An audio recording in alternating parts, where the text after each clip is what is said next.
This Day in History. June the 29th, 1995, the American Space Shuttle Atlantis docks with the Russian space station Mir to form the largest man-made satellite ever orbited Earth. This historic moment of cooperation between former rival space programs was also the 100th human space mission in American history. At the time, Daniel Goldin, chief of the National Aeronautics and Space Administration, NASA, called it the beginning of a new era of friendship and cooperation between the United States and Russia. With millions of viewers watching on television, Atlantis blasted off from NASA's Kennedy Space Center in eastern Florida on June 27, 1995. Just after 6 a.m. on June 29th, Atlantis and its 7 crew members approached Mir as both crafts orbited the Earth some 245 miles above Central Asia, near the Russian-Mongolian border. When they spotted the shuttle, the 3 cosmonauts on Mir broadcast Russian folk songs to Atlantis to welcome them. Over the next 2 hours, the shuttle's commander, Robert Boot Gibson, expertly maneuvered his craft towards the space station to make the docking. Gibson had to steer the 100-ton shuttle to within 3 inches of Mir at a closing rate of no more than 1 foot every 10 seconds. The docking went perfectly and was completed at 8 a.m., just 2 seconds off the targeted arrival time, and using 200 pounds less fuel than had been anticipated. Combined, Atlantis and the 123-ton Mir formed the largest spacecraft ever in orbit. It was only the second time ships from 2 countries had linked up in space. The first was in June of 1975, when an American Apollo capsule and a Soviet Soyuz spacecraft briefly joined in orbit.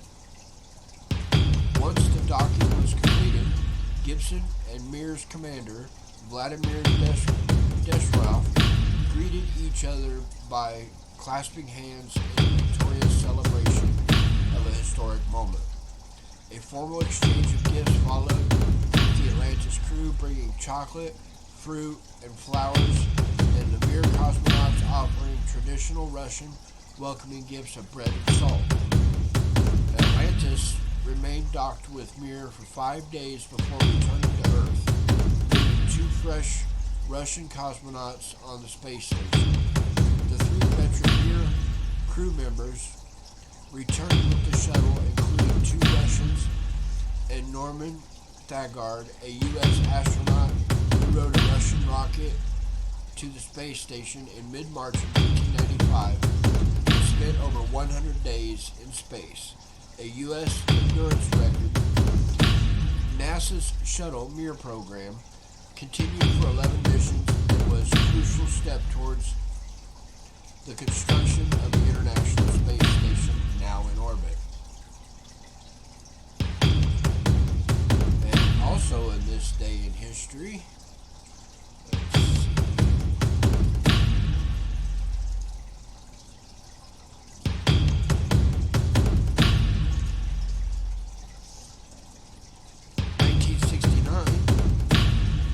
Cultural Festival begins.